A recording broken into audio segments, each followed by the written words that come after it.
Assalamualaikum warahmatullahi wabarakatuh. Hello everyone, my name is M.Pd from English Education for semester. So today I would like to discuss about self-access language learning. Okay, for the first one is what is a self-access language learning? Language learning process where students set their own target and learn to achieve all those targets by learning the materials prepared for autonomous learning without the mediation of teachers in the process. Teachers, however, still play a very big part in selecting and organizing the materials for the students.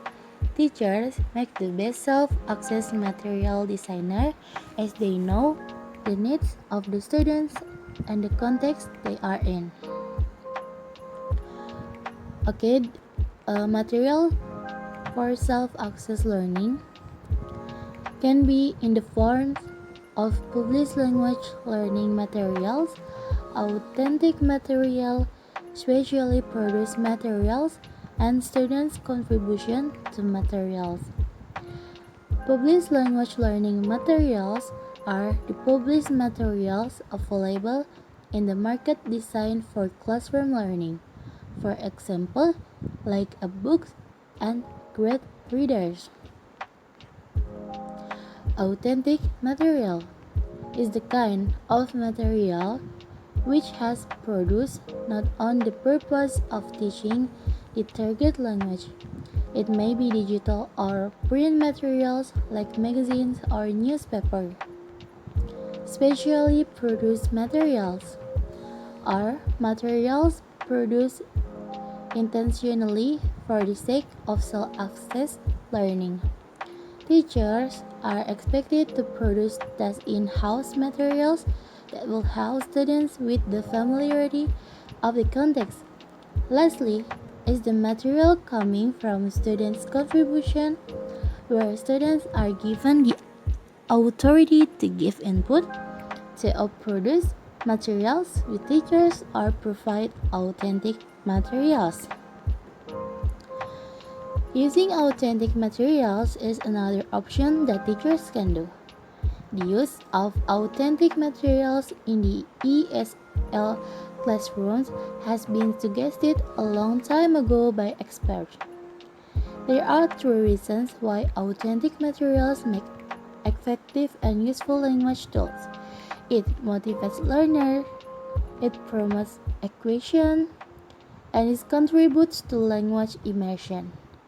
As good as it sounds, the use of authentic materials in the self-access context still needs teachers' involvement. And the third kind of material is the kind that teachers produce by themselves.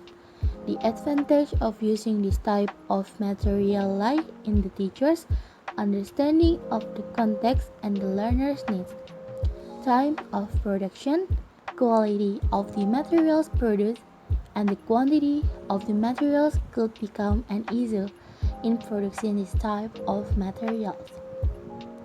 Okay, it is a self-access material should have the following qualities.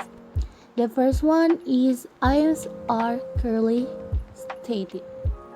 It functions to inform learners of the kind of activities or tasks assigned to them.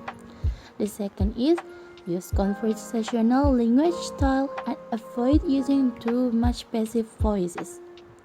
The third is it has some simple illustration and easy to remember information. The fourth is it has a feedback where learners can get suggested answer to tasks. And lastly, it has evaluation card at the back of a material unit to obtain learners' comments and suggestions. The fourth kind of self-access material is materials contributed by students. The idea of involving students in making self-access materials is based on the opinion that it affects them positively and gives them a sense of commitment and responsibility for their own self-access learning. Students can contribute to self-access materials in different roles. It could start from being a provider of feedback, moves up to becoming need analyzed, then by time being a producer with teachers. Depending on how good the students are, they may end up being a sole producer of a material or a supplier of authentic materials where they can really be part of the team.